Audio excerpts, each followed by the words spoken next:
স্বপ্ন যাবে বাড়ি আমার। নিজের টাইমলাইনে এই পোস্ট দিয়ে ২.৫ বছর পর ৬ মাসের ছুটিতে দেশে ফিরছিলেন ওমান প্রবাসী বাহারউদ্দিন। চোখে ছিল খুশির উল্লাস আর মনে ছিল প্রিয়জনদের সঙ্গে কাটানোর শত শত পরিকল্পনা। কিন্তু বিধাতার মনে হয়তো ছিল ভিন্ন পরিকল্পনা। তাই তো নিরাপদে দেশে ফিরেও গ্রামে যাওয়ার পথে ঘটল মর্মান্তিক দুর্ঘটনা, আর তাতে একে একে হারিয়েছেন ৭ জন স্বজনকে। আমি সবাই বাড়ি যাই, আমার ভুলতে উঠতেছি না, লক হচ্ছে আমি জানি না। এই লকের কারণে পরে আমি চিনলেছি বাইরে তো পানিতে গাড়ি যায়, গাড়িতে ধরে দেখছি লোকের মতো বাসে। ছেলে তো আমার মেয়েরই টানাটানি করে আসার জন্য, মেয়ে আবার নাতি চালাইয়ে না, ওর বই দিয়ে চালাইয়ে না, দুজনে একসাথে মিলছিল। ওকে হালাই একজন ধরে দেখছে আইতেছে, সামনে দিয়ে যদি আইতো আর প্রথম বাসে। বিমানবন্দরে বাহারকে নিতে এসেছিলেন মা, স্ত্রী, মেয়ে, ভাইয়ের পরিবার সহ আত্মীয় স্বজন। মাইক্রোবাসে হাসি, খুনসুটি, ভবিষ্যতের গল্পে ভরে উঠেছিল যাত্রাপথ। কিন্তু কে জানত ওই চেনা পথেই ওত পেতেছিল মৃত্যু। ভোরের অন্ধকারে ঘুমঘোর এক চালকের অসাবধানতায় নোয়াখালীর বেগমগঞ্জে খালে পড়ে যায় মাইক্রোবাসটি। মুহূর্তেই স্তব্ধ হয়ে যায় সবকিছু। বাহারউদ্দিন ও আরও ২ জন কোনোমতে প্রাণে বেঁচে গেলেও নিভে যায় ৭টি প্রিয় মুখ।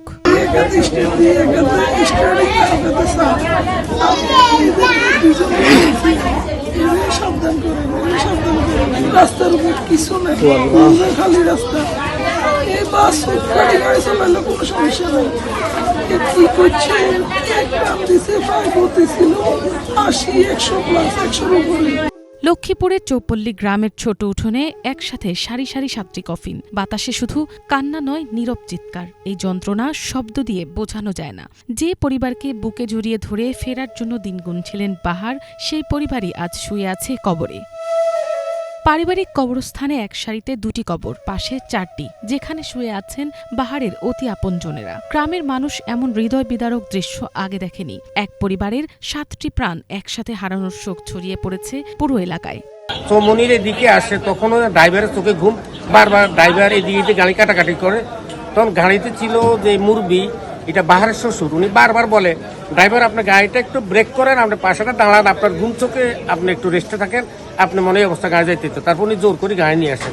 তখন পুরো বাজার পুরো পাশে যখন চেয়ারম্যানের পুলের গোড়া আসে, তখন গাড়িটা রাস্তার দক্ষিণ পাশ থেকে হঠাৎ উত্তরে চলে যায়, নিয়ন্ত্রণ করতে থাকে, গাড়ি নিয়ন্ত্রণ না করে খালে পড়ে যায়। এখান থেকে বাহারের শালা, বাহারের শ্বশুর, বাহারের বাবা, বাহার, এই লোকগুলি বের হয়ে যায়। মহিলা যারা ছিল এর মধ্যে একটা মহিলা মানে তার ভাগ্যক্রমে বেঁচে যায়, তার চুল দিয়ে টানি তাকে গ্লাসের ভিতরে দিয়ে বের করে আনে, আর এই মহিলাটা বেঁচে যায়। আর সকল মানুষের পানির তলে চলে যাওয়ার পরে সেখানে মারা যায়।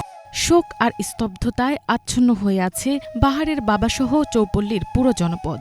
চালকের সামান্য গাফিলতি কেড়ে নিল এক প্রবাসীর পুরো পরিবার, যাদের মুখ দেখার আশায় প্রবাসে দিনের পর দিন কষ্ট সহ্য করেছেন বাহারউদ্দিন। আজ সেই মুখগুলোর পাশে নিঃসঙ্গ দাঁড়িয়ে আছেন তিনি। সময় থেমে গেছে তার জন্য। জীবনের সব হিসেব যেন নিমিষেই হয়েছে নিঃশেষ। মিনালা দিবা, বাংলা ভিশন নিউজ ডেস্ক।